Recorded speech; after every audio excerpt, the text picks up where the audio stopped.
comment, like, and subscribe.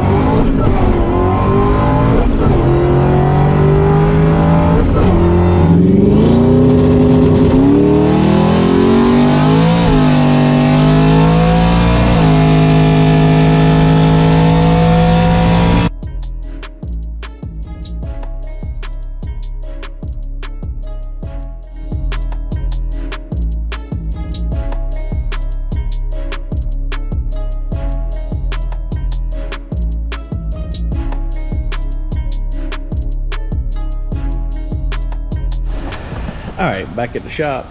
I got the car in, unloaded, and back in.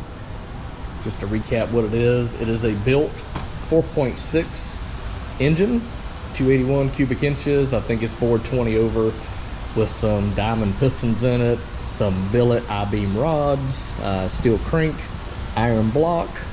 It's got the 4-valve heads, which came on a Terminator motor. That was a Terminator motor before I spun the bearings out of it years ago. And this is the new built motor, VMP 2.3 supercharger I've had for many years, since I had my Red 03 Cobra, with the big single GT500 style throttle body inlet. Nothing real exotic. 4-pound lower pulley, and this is the 2.9 upper pulley. And just for reference, I used to run a 6-pound lower and like a 2.7 or 2.8 upper. And it was making about 26 pounds of boost, but at the top of the track, it was only showing 21, 22, so I was really overspinning it. And back then, I think I said in the video, with the 6R80 previously I had the black car with the Circle D converter, it made 704 horsepower. And today, at standard, it made 717, but SAE, it made 700. So it's making the same power with less boost because I'm overspinning the blower. So right now, it's about 21 pounds. This is the same combination. It went 980s and 142, and I feel like it'll go a little faster once I get to 60 foot down, but it is a phenomenal car. One of the most fun cars I've ever had since I've been building cars and putting them together. And this one's got the 6R80 and all, and the stock shifter and all that stuff in it. But either way, while we're here, just give you another quick tour. The TTSaleen, as always, it's fine. The air conditioner compressor messed up on it, so the air don't work, but I gotta fix that. The stock 88 LX50, which is pretty much as stock as you can get. And then the not stock 87 Saleen Fox body, 331 stroker, Vortex supercharger, you know, the whole thing.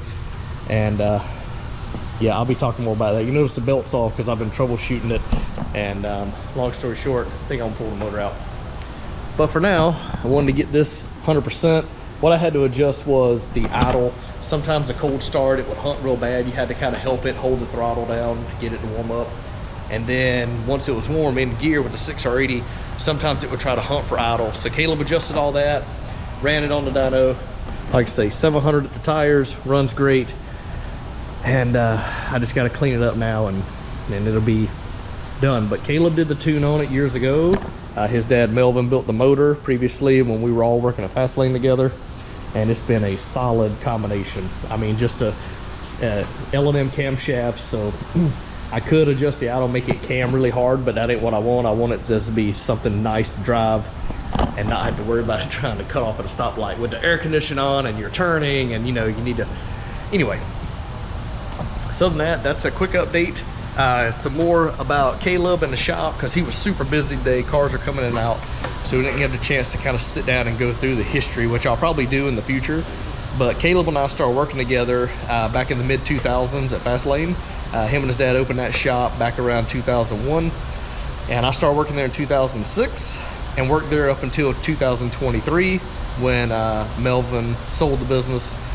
During that time, Caleb started his own shop called Fast and Rowdy, or F and Rowdy, depending on how you look at it. He's on Instagram. You can check him out. He's on Facebook. Look up Caleb Skinner or F and Rowdy or Fast and Rowdy. But basically, he's continuing what him and I were doing over at Fast Lane for years. He was the guy that could do it all, build it, tune it, and then later in the years, he was just focusing on the tunes. And now he's back to doing it all again. So he's got a shop at his house. He's got a worker, a guy named Eric that works with him, and they've been jamming out a bunch of stuff. As you can see some of my video, they got a ton of cars that work on, everything from Fox bodies to New Edge to S550, S650, just everything you can think of. Whipples, turbos, Vortex superchargers, it's really cool to see some of the different combinations that's out there. But he did a great job. He had been tuning my car for years and still on stock computer instead of going to a Holly. I feel like it's fine. I'm gonna leave it like it is. I'm at the threshold. If I wanted to go more power to this Mach1, I'd have to upgrade the fuel rails. I really need to get a bigger blower, and you know what I mean. It's just, it's fun for what it is. I don't need another 8-second car. I got one sitting right over there. But appreciate Caleb getting me in on such short notice and getting this done.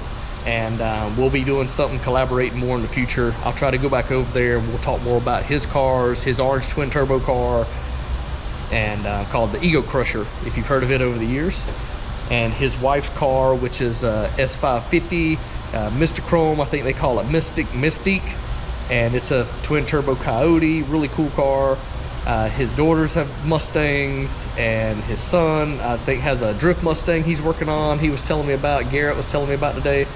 So really cool stuff, and we'll try to catch up more later. But hope you enjoyed the video. Going to see Fast and Rowdy, Mach1 on the dyno, Mach1 out on the street doing a burnout when I was out test driving it. And just some more Mach content. I know you guys like the Mach1, so hope you enjoyed the content, and we'll talk to you soon. Oh, be sure to comment, like, and subscribe. If you haven't subscribed, be sure to subscribe. What's holding you back? I've got tons of videos. I've got over 63,000 followers right now, so be one of them. Go ahead and hit that subscribe button and hit the bell and be notified when I upload new videos and pictures and things like that. So try to grow this channel even more. Thanks for your feedback. Talk to you soon. All right, we are arriving at Fast and Rowdy. I brought the Mach1 over here to have it retuned by the guy who's been tuning it for years with the stock computer. That's Caleb Skinner. This is some of his, well, this is where he works and where he lives now. Let's see if I can get in here and turn this around. I know that because the new turbo on the front that's never ran don't even have a downpipe because he never had one remade to fit it.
Standard that we always like to go to.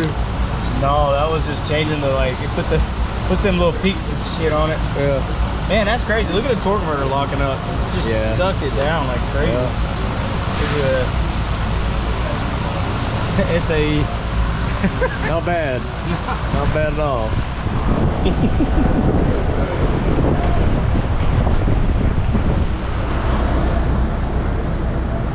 That's crazy. Like, look at the air fuel. Like the torque converter locking sucked the air, like it pulled the motor backwards so much it pulled it right back into those rich map counts. Yeah. You know what I mean? Yeah. Here and there, like it just restarted that whole process. It's right, because I watched your gauge touch 10.0 right there. Okay. And then come right back out of it. So it's safe, ain't gonna hurt it. About to say, if I was, I would have heard it a long time ago. Well, ain't mine.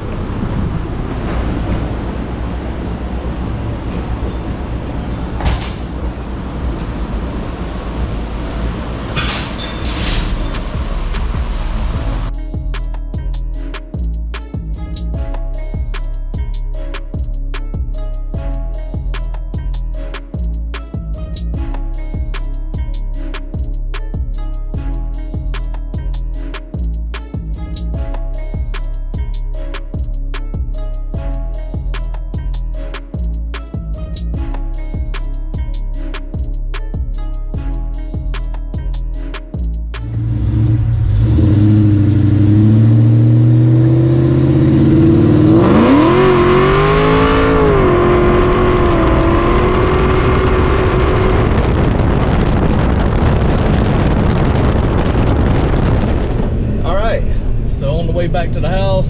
Got the Mach1 strapped on the trailer behind me. Making our way out to the interstate now. So I'll do a recap on everything when I get to the house and put all this together. But Caleb has been tuning my cars for 20 years. And he tuned this car years ago when I got the built motor in it.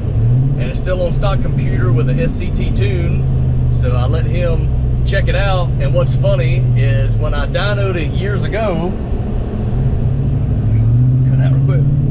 When I dynoed it years ago with the 6-speed manual, it made 789 horsepower. With the 6R80 from years ago, it made like 704. And back then, it was pushing about 26 pounds of boost, but I was afraid I was overspinning the blower. So in the last year or two, I've actually slowed the blower down to like 21 pounds. And today it made 700 horsepower SAE or 717 standard. So if you go by what it made before, it actually made a little bit more power this time than it did, you know, years ago when I first put the 6R80 in it. So it just shows you a good combination, running great. I told him this thing's been 980s in the quarter on a less than perfect pass. So 700 at the tires is pretty phenomenal. Stock computer runs great. I had him tweak the cold start and the idle because, again, he had tuned it for the manual transmission with the auto, needed just a little bit of tweaking. And then he tried to play with the air fuel. He said up top after about 6,500 it starts to get lean. Like, you know, we like to be around 11, 11 and a half. It was going over 12. And so he added more fuel to it, and that last pull, it didn't make any difference. And I told him the issue is probably in my fuel rails. I still have stock fuel rails. So more than likely, that's what's keeping me from going any higher. But you know what? It was at the very tip top of the RPM scale. We're good. So this car is set. I'll take it home, clean it up, and we are good to go. But yeah, I'll edit all this together, talk more about Caleb in the shop, and we'll catch everybody up on where we're at.